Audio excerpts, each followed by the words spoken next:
Hello guys, welcome to back Educates India. एक बार फिर आप लोगों का स्वागत है अपने यूट्यूब चैनल एडुकेट्स इंडिया पे।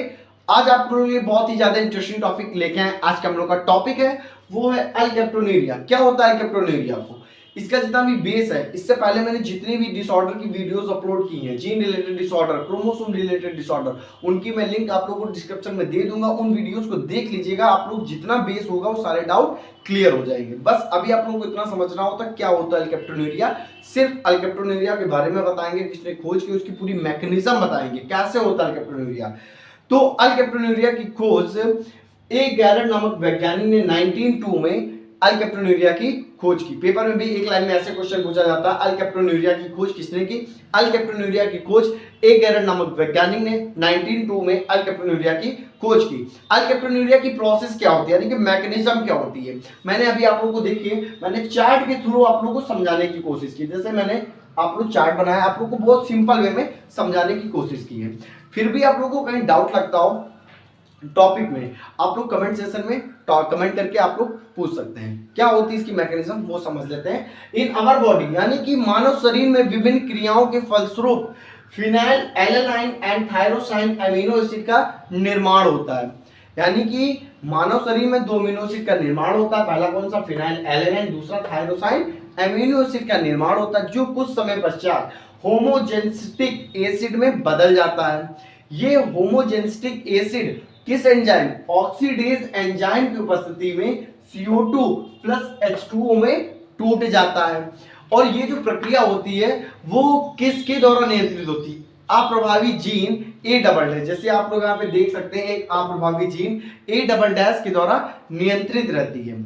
जब कभी म्यूटेशन हो जाता है, यानी कि जब कभी उत्परिवर्तन हो जाता है, जब कभी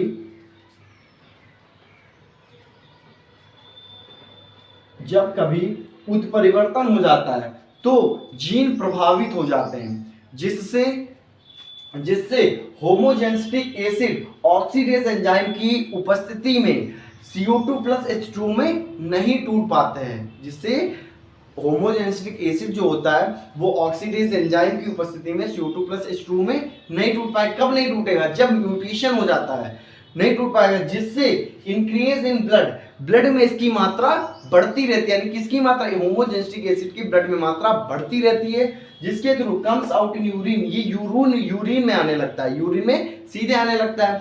जब यूरिन O2 के संपर्क में आती है, यानी कि होमोजेनिस्टिक एसिड में जब ऑक्सीकरण होता है तो लिखा है रिएक्ट्स विद O2, यानी कि ऑक्सीकरण होगा एंड टर्न्स ब्लैक, तो यूरिन ब्लैक हो जाने की काली पड़ जाएगी। इसी को ही अल्केप्टोन्यूरिया कहते हैं। आई होप आप लोगों को अल्केप्टोन्यूरिया समझ में आ गया होगा। ठीक, अब एक लाइन में बोले पूरे अल्केप्टोन्यूरिया को, क्या होता है अल्केप्टोन्यूरिया।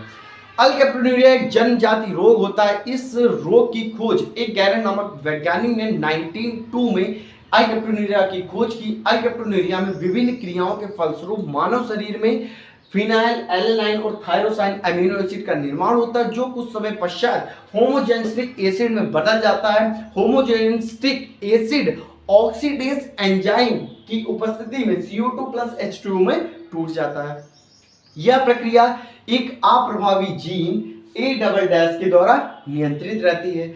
जब कभी उत्परिवर्तन हो जाता है, यानी कि उत्परिवर्तन के कारण जीन प्रभावित हो जाते हैं, इस प्रक्रिया में जीन प्रभावित हो जाएंगे, तो जो होमोजेनिस्टिक एसिड होगा वो ऑक्सीडेज एंजाइम की उपस्थिति में CO2 प्लस H2O में नहीं टूट पाएगा, जिससे होमोजेनिस्टिक एसिड ब्लड में बढ़ता रहेगा।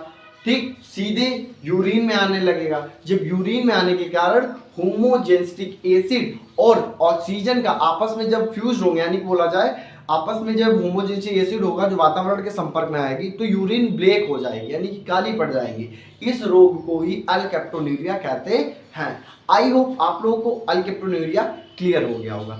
फिर भी आप लोगों को कहीं डाउट लगता हो, आप लोग कमेंट सेक्शन में कमेंट कर सकते हैं, और आप लोग टॉपिक का स्क्रीनशॉट लेना चाहें तो आप लोग स्क्रीनशॉट ले सकते हैं।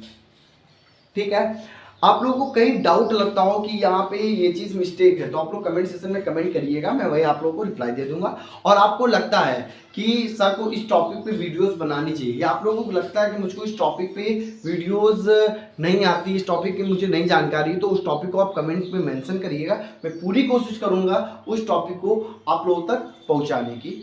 वीडियोस अच्छी लगी हो तो वीडियो को लाइक, कमेंट एंड शेयर कर दीजिएगा, और चैनल को सब्सक्राइब करना मत भूलिएगा। चैनल को सब्सक्राइब कर लीजिएगा, जिससे आने वाली सभी वीडियोस का नोटिफिकेशन आप लोगों को मिलता रहेगा। फिर मिलते हैं एक और अच्छी वीडियो में।